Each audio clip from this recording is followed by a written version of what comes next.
Simple से आपको Paytm application पे आ जाना है, हल्का सा स्क्रॉल करेंगे, इन्वेस्ट या फिर आपको फाइनेंस का ऑप्शन मिल जाएगा। आप इसमें देखेंगे गेट लोन का भी एक ऑप्शन मिलेगा, उस पे भी आप क्लिक कर सकते हैं। लेकिन कई बार ऐसा भी होता है कि एप्लीकेशन में अपडेट आने की वजह से लोन वाला ऑप्शन आगे या पीछे हो सकता है, तो आपको टेंशन लेने की जरूरत नहीं है। आपको यहाँ ऊपर की तरफ देखेंगे सर्च करने के लिए एक ऑप्शन मिलेगा, उस पर जाकर के आपको टाइप कर लेना इंस्टेंट पर्सनल लोन और सिंपल से आप उस पर क्लिक कर लेंगे। अब जैसे आप उस पर क्लिक करें डायरेक्टली आप लोन वाले पेज पे ही आ जाएंगे। डायरेक्टली आप लोन वाले पेज पे आ जाएंगे, यहाँ पे देखेंगे 15 लाख रुपए तक का लोन का ऑप्शन दिखाया जाता है, लेकिन 15 लाख रुपए शायद ही किसी को मिलता, मुझे तो नहीं पता भाई, लेकिन 2-4 लाख रुपए मुझे पता है मिल जाता है। अभी यहाँ पे इन्होंने बता रखा है भाई कम से कम 30,000 रुपए, ज्यादा से ज्यादा 15 लाख रुपए का लोन अप्लाई कर सकते हो। अगर हम कम से कम मंथली ईएमआई के बारे में बात करें तो 2,000 रुपए तक की मंथली ईएमआई में भी आप लोन के लिए अप्लाई करके ले पाएंगे। अगर हम बात करें यहाँ टाइमिंग के बारे में तो 6 महीने से लेकर के पूरे पूरे 5 साल के लिए आप लोन ले सकते हो। डायरेक्टली आपके बैंक अकाउंट में पैसे को ट्रांसफर किया जाता है, ऐसा नहीं है कि पेटीएम वॉलेट में, ऐसा कुछ नहीं है, डायरेक्टली आपका अकाउंट पैसा आ जाएगा। अब लोन कैसे अप्लाई करना है, सिंपल से यहाँ पे नीचे जाना है, गेट इट नाउ पे क्लिक कर देना है। यहाँ पर आने बाद सबसे पहले पैन कार्ड का नंबर डाल देना, डेट ऑफ बर्थ डाल देंगे, अपनी ईमेल आईडी डालेंगे, चेक बॉक्सों पे क्लिक करेंगे, प्रोसीड पे सिंपल सा क्लिक कर देंगे। अब आपको टोटल 4 ऑप्शन मिलते हैं। अगर आप किसी कंपनी में या फिर कहीं पे किसी शॉप पे अगर आप जॉब करते हो, आपको सैलरी मिलती है तो सैलरी सेलेक्ट कर लीजिए। दूसरा ऑप्शन है सेल्फ एम्प्लॉयड का, अगर आपका कोई बिजनेस चल रहा है, जैसे कि मान लीजिए हो सकता है कि आपका कोई कंपनी हो, कोई किराना स्टोर हो, कोई मेडिकल स्टोर हो, आप डॉक्टर हैं या सीए हैं, तो आप सेकंड वाले ऑप्शन को सिलेक्ट कर सकते हैं। एक तीसरा भी ऑप्शन दिया गया है। तीसरा ऑप्शन में होता है कि मान लीजिए आपके पास किसी भी तरीके की इनकम आती है, कई बार होता है रेंटल इनकम, मान लीजिए आपकी कोई दुकान हो, कोई मकान अगर किराए पे चल रहा है, कोई इनकम आ रही है, तो आप तीसरे वाले ऑप्शन के साथ जा सकते हो। कोई आपके पास बोनस हो सकता है, कोई भी इंटरेस्ट का अमाउंट हो सकता है, अगर वो सब आ रहा है तो आप तीसरे वाले ऑप्शन को सिलेक्ट कर लीजिएगा। चौथा वाला मत सिलेक्ट करिएगा, नॉट एम्प्लॉयड लिखा हुआ, अगर आप उसको सिलेक्ट करेंगे कई बार लोन डायरेक्टली रिजेक्ट हो जाता है। ठीक है, आप जो भी सिलेक्ट करेंगे उसके अकॉर्डिंग आपको प्रोफाइल कंप्लीट करनी पड़ेगी। इसके जस्ट बाद ध्यान दीजिएगा, अब जैसा कि अगर मैंने यहाँ पे सैलरी को सिलेक्ट कर रखा है, मुझे अपनी कंपनी का नाम डाल देना है। इसके बाद ध्यान दीजिएगा पूरे साल की जितनी इनकम होती है हमें वो यहाँ पे एंटर करना। कई बार लोग गलती से यहाँ पे महीने की इनकम को एंटर कर देते हैं, कई बार उनका लोन भी रिजेक्ट हो जाता है, और कई बार क्या होता है लोन का अमाउंट बहुत कम अप्रूव होकर के मिलता है। तो ध्यान रखिएगा, मान लीजिए अगर आपके 30,000 रुपए है तो पूरे साल में जितना भी जोड़कर बनता है उतना आपको यहाँ पे एंटर कर देना है। आपका जो भी करंट टाइम का एड्रेस है उस एड्रेस के पिन कोड को आप यहाँ पे एंटर कर देंगे। लोन आप किस पर्पज से ले रहे हैं आप उसको यहाँ पे सिलेक्ट करेंगे, सिंपल से आप कंटिन्यू वाले ऑप्शन पे क्लिक कर देंगे।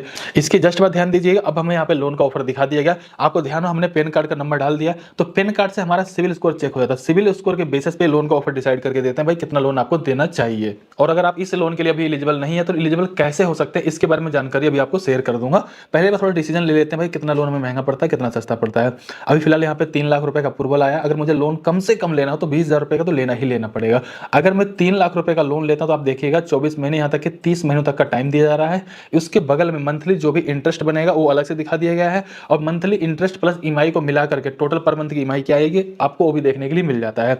लेकिन मेरा मानना यह है कि आपको लोन का अप्रूवल कितना भी आए, अब यहाँ पर भी आप इस बात का ध्यान रखिए। कई बार लोग एक सबसे बड़ी गलती करते हैं, मान लीजिए मुझे अगर 1 लाख रुपए लोन की जरूरत है, अगर 3 लाख मिल रहा है, मैं अगर 3 लाख ले लूंगा तो 3 लाख मुझे इंटरेस्ट तो भरना ही पड़ेगा ना। 1 लाख रुपए क्या पता मैं जरूरत का यूज करूं, और 2 लाख रुपए क्या पता मेरा फालतू खर्चा हो जाए। अगर फालतू खर्चा हो गया, अगर मैं टाइम से पैसा नहीं दे पाया, मेरा सिविल भी खराब होगा, इंटरेस्ट तो इंटरेस्ट देना ही पड़ेगा। तो सही चीज है, जितनी जरूरत है उतना ही लोन अमाउंट आपको लेना चाहिए। फिलहाल मुझे मात्र यहाँ पे 1 लाख रुपए की जरूरत है, मैंने 1 लाख रुपए को सिलेक्ट कर लिया है। अब जैसे मैंने 1 लाख रुपए को सिलेक्ट किया तो 12 महीने यहाँ तक कि 18 महीने मुझे टाइम दिया जाता है। अब जैसा कि हम 1 लाख रुपए का लोन के लिए अप्लाई करते हैं, लेकिन हमारे जो बैंक अकाउंट में पैसा आएगा ना वो मात्र आएगा 94,690 रुपए। 4,500 रुपए के आसपास जो प्रोसेसिंग फीस है वो पहले से काट लिया जाएगा उसी लोन अमाउंट में से। ठीक है, और जो उनको हम टोटल पैसा वापस करेंगे अगले 18 महीने में वो 1,24,506 रुपए वापस करेंगे। यानी कहने मतलब भाई 24,506 रुपए हम इंटरेस्ट पे कर रहे हैं, बाकी यहाँ पे करीब 4,500 रुपए का यहाँ पे हमारा प्रोसेसिंग फीस लगाया जाता है। अगर मैं टोटल बात करूं भाई 1 लाख रुपए का लोन अगले 18 महीने में कितना महंगा पड़ता है, तो लगभग 30,000 रुपए के आसपास हमें महंगा पड़ेगा। तो मेरा मानना है कि बहुत ज्यादा महंगा भी नहीं, बहुत ज्यादा सस्ता भी नहीं, आपकी जैसी जरूरत उसके हिसाब से आप देख सकते हैं। और ये भी हो सकता है कि आपके प्रोफाइल की बेसिस पे क्या पता आपको लोन सस्ता भी पड़ सकता है, क्या पता कुछ और भी ज्यादा महंगा पड़ सकता है। फिलहाल हमने सारा कुछ देख लिया, नीचे की तरफ आएंगे, एक्सेप्ट कंटिन्यू विद केवाईसी पे सिंपल से क्लिक कर देंगे। इसके जस्ट बाद ध्यान दीजिएगा आपको अपनी एक सेल्फी यहाँ पे अपलोड कर देना है। सेल्फी अपलोड करने के बाद आपकी केवाईसी ऑलरेडी पहले से हुई रहती है, आप इस बात जरूर ध्यान रखिए। चाहे फोन पे, पेटीएम, गूगल पे हो गया, होता क्या है कि आप जैसे मान लो पेटीएम के बारे में बात करूं, आप जब सही एप्लीकेशन को डाउनलोड कर रहे अपना मोबाइल नंबर डालोगे, अपनी ईमेल आईडी डालोगे, पैन कार्ड डिटेल यहाँ तक कि आधार कार्ड डिटेल डालकर अपनी केवाईसी कंप्लीट करके पूरी प्रोफाइल बनानी होती है, ताकि आप इनकी सारी सर्विस का यूज कर सको, इवन यहाँ तक कि आप इनके वॉलेट वगैरह को भी यूज कर सको। तो क्या होता है आपको यहाँ पे दोबारा से केवाईसी करने की जरूरत नहीं होती, और उन्हीं सबके बेसिस पे आपको लोन दिया जाता है। इस भी अकाउंट में आप इस लोन वाले पैसे को लेने वाले हो, सिंपल सा बैंक अकाउंट नंबर डालेंगे, आईएफएससी कोड डालेंगे, नेक्स्ट पे क्लिक करेंगे, एक ओटीपी आएगा, ओटीपी डाल देंगे, आपके अकाउंट का वेरिफिकेशन कंप्लीट हो जाता है, और उसी बैंक अकाउंट में आप इस पैसे को ट्रांसफर कर दिया, और उसी बैंक से हर महीने की ईएमआई ऑटोमेटिक डेबिट कर ली जाती है। इस तरीके से जाकर के आप पेटीएम एप्लीकेशन के माध्यम से लोन के लिए अप्लाई कर सकते हो। अब बात करते हैं अगर आप पहले से एलिजिबल नहीं है या फिर एप्लीकेशन भी डाउनलोड करके आपको लगता है मुझे जल्दी जल्दी ऑफर मिल जाए, तो कैसे हम एलिजिबल हो पाएंगे, कैसे हमें ऑफर मिलेगा। तो आपको करना ज़्यादा कुछ नहीं है, सिंपल से आपको पेटीएम एप्लीकेशन के ऊपर ही चले जाना है, जहाँ से हम लोन के लिए अप्लाई करने वाले थे ना, क्लिक करके